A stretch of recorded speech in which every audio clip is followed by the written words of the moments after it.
Se algum de vocês tem falta de sabedoria, peça a Deus que a todos dá livremente, de boa vontade, e lhe será concedida. Amém? Glória a Deus. Pode sentar, igreja. Igreja, tem certos jogos aí no nosso mundo que esses jogos, eles obedecem determinadas regras, né? E aqueles na qual se enveredam nesses jogos, nesses esportes, eles praticam, eles treinam e eles estudam essas regras. A gente tem um exemplo do xadrez. Já falei aqui um pouquinho do xadrez. O xadrez é um jogo de estratégia, na qual, por objetivo, você tem que capturar o rei, né? Você não precisa nem eliminar o rei, você só precisa encurralar o rei ou fazer com que ele seja capturado na próxima jogada. E quem estuda xadrez, ele no início, ele aprende aqueles fundamentos, né? Como cada peça se movimenta, como é o tabuleiro, quais são as peças.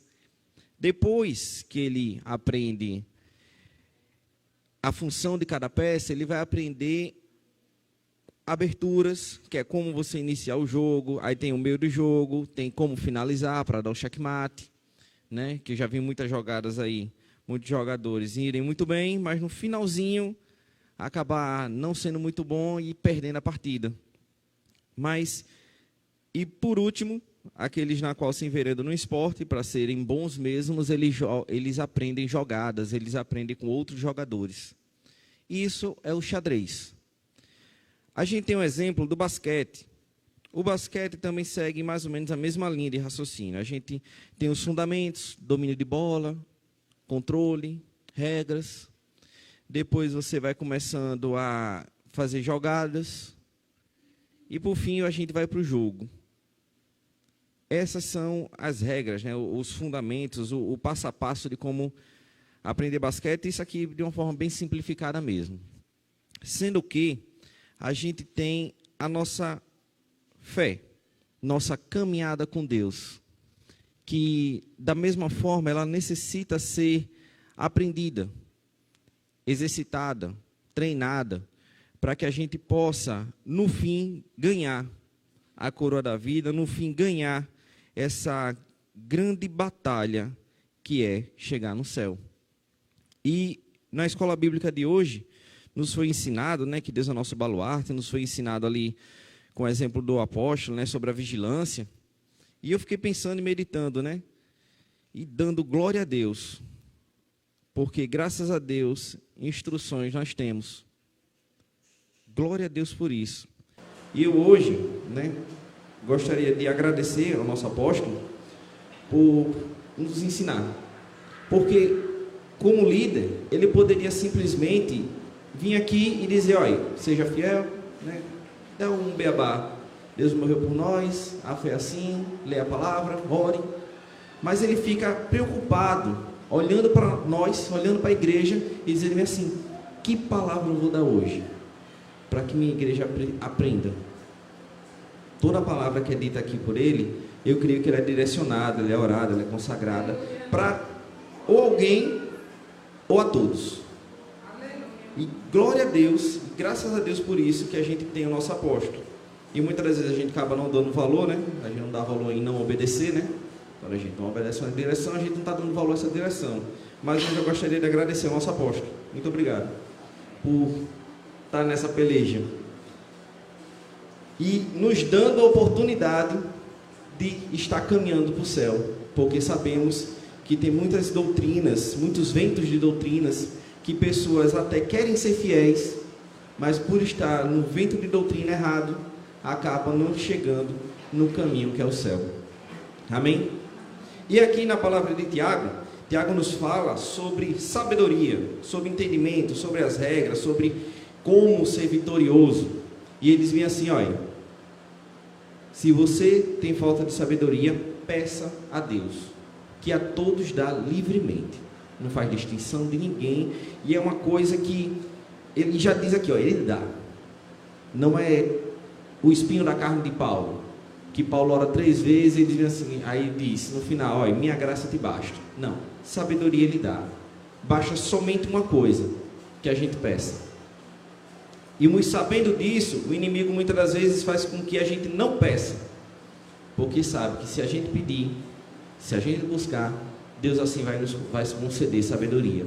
E essa sabedoria vai nos dar estratégia em momentos difíceis na nossa vida, para que a gente seja vitorioso. E olha só, vamos para um homem na qual pediu sabedoria.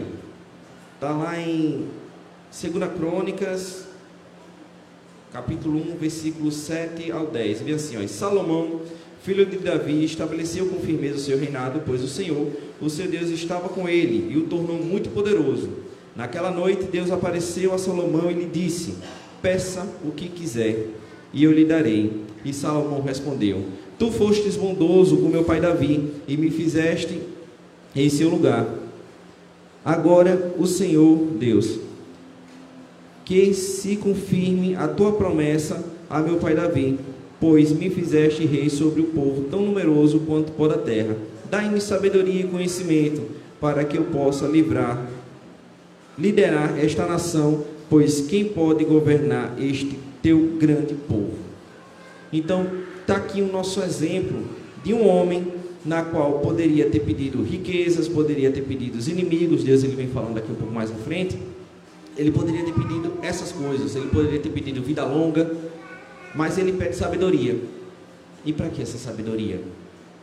Para governar o seu povo. Ou seja, não era uma sabedoria para ele aprender a enricar, não era uma sabedoria para ele aprender a utilizar para o seu próprio benefício, mas era uma sabedoria que ele ia utilizar para o povo, porque o povo era muito numeroso, era um grande império na qual Davi tinha formado ali, e Salomão ainda era um menino, ainda era uma criança. Ele não teve a oportunidade de crescer ali muito tempo com seu pai para poder aprender, e ele chega e pede a Deus somente sabedoria, coisa na qual Deus, ele chega e diz assim: peça que eu te dou. Da mesma forma que Tiago diz bem assim: tem falta de sabedoria, peça que Deus te dá. Aqui Deus, ele fala bem assim: peça que eu te dou. Aqui sim, Salomão é um homem na qual ele poderia pedir qualquer outra coisa, até para ser retirado o espinho na carne, caso ele tivesse, mas ele simplesmente pede sabedoria, coisa na qual Deus, ele deixa para a gente a instrução que ele vai dar para a gente, mas a gente necessita pedir. E muitas das vezes a gente não pede porque a gente acredita que a gente sabe muito, e é triste isso, porque não sabemos nada do reino de Deus. Então é que sabemos menos ainda. Então Salomão, Deus atende o pedido de Salomão, Salomão cresce, Salomão prospera, Salomão vira um homem mais rico da região, mais rico do mundo, de tal forma na qual Deus, ele disse: não houve e nem haverá um homem que nem você. Por quê? Porque ele não pediu algo para si, mas ele pediu algo para o povo, ele pediu a sabedoria. E ele prosperou, e prosperou muito, a certo ponto que ele começa a desfrutar dos prazeres do mundo. E no final de um homem cheio de experiência e com a sabedoria que Deus assim tinha dado a ele, ele fala o seguinte no seu livro de Eclesiastes 12, 13 a 14: agora que já se ouviu tudo, aqui está a conclusão. Aí Salomão traz um segredo para a gente, um segredo de tamanha importância. Por quê? Porque se a gente pedir sabedoria a Deus, Deus, ele vai nos dar, mas a gente pode cair no mesmo caminho de Salomão, em se desviar para conhecer as coisas do mundo. Ou seja, a gente tem aqui uma prova, um exemplo, um homem que trilhou o caminho do mundo, que fez tudo que ele poderia fazer, porque ele era um homem muito rico, e ele traz essa conclusão: tema a Deus e obedeça aos seus mandamentos, porque isso é essencial para o homem. Ou seja, não vai ter mulheres, que ele tinha várias, não vai ter riqueza, que ele tinha muito, não vai ter prazeres do mundo, na qual ele se deixou ser servido. Ele dizia assim: o essencial para o homem é temer a Deus, é obedecer a Deus. Um homem que tinha sabedoria, pois Deus trará o julgamento, tudo trará a julgamento tudo o que foi feito, inclusive tudo o que está escondido, seja bom ou seja mal. Ou seja, ele ainda dá um alerta aqui. Deus, ele vai trazer tudo que foi feito, seja bom ou seja mal, seja escondido ou seja em público, ele vai trazer à tona. E ele diz assim, ó, tema a Deus, sirva a Deus, esteja com Deus, o homem na qual pediu sabedoria. Eu creio que a gente ainda está perecendo, e que a palavra de Deus fala bem assim, perecemos por falta de conhecimento. Mas aqui é um homem que não pereceu, porque ele tinha sabedoria, ele tinha conhecimento. E mesmo com todo o conhecimento do mundo, mesmo com todas as experiências na qual ele teve na vida, ele diz para a gente, tema a Deus. Glória a Deus. Glória a Deus por isso. E para a gente temer a Deus, para a gente ter sabedoria, na carne ela é impossível de se obter essa sabedoria. A gente pode estudar, a gente pode ler, a gente pode ser um grande sábio. A gente tem alguns homens que são ditos como grandes sábios, grandes filósofos, grandes sociólogos, grandes homens, grandes doutores. Mas para ter sabedoria em Deus, ter sabedoria no reino, a gente tem que viver no Espírito. E eu vou deixar aqui para finalizar a abertura em Gálatas 5, 16, 17, que diz assim: pois isso digo, vivam pelo Espírito, de modo nenhum satisfarão o desejo da carne. Ou seja, temer a Deus é obedecer a tua palavra. Obedecer a palavra de Deus é não obedecer à carne. E aqui ele fala bem assim, ó, vivam em espírito, para que não cumpram os desejos da carne. Vivam em espírito, para que vocês possam temer a Deus. Vivam em espírito, para que vocês possam ter domínio sobre suas vontades, sobre seus desejos, sobre seus impulsos, para que, sabendo o que fazer, você consiga fazer. Porque são duas coisas: ou a gente peca por não saber que é errado, ou a gente pega sabendo que é errado, mas sem forças. E para ter forças, temos que viver em espírito. E diz bem assim, olha, pois a carne deseja o que é contrário ao espírito, e o espírito o que é contrário à carne. Ou seja, estão ali, ó, se degladiando. Se a gente ficar fazendo muita vontade da carne, a gente consequentemente não está fazendo a vontade do espírito, e consequentemente a gente está pecando contra Deus.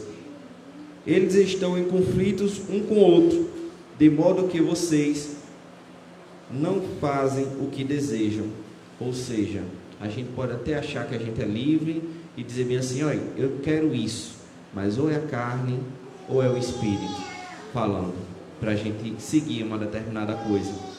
Então, vivamos em espírito, para que possamos ter a sabedoria de Deus e temer a Deus. Porque quando a gente teme a Deus, quando a gente tem sabedoria, a gente pode se tornar um grande homem de Deus.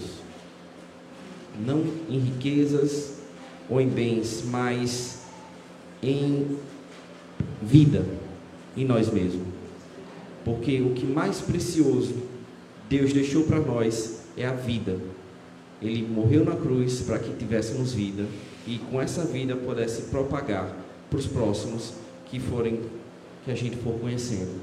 Então, isso é o que eu tenho para deixar para a igreja. Orem a Deus e peçam sabedoria. Vivam em espírito, para que não cumpram os desejos da carne. Amém?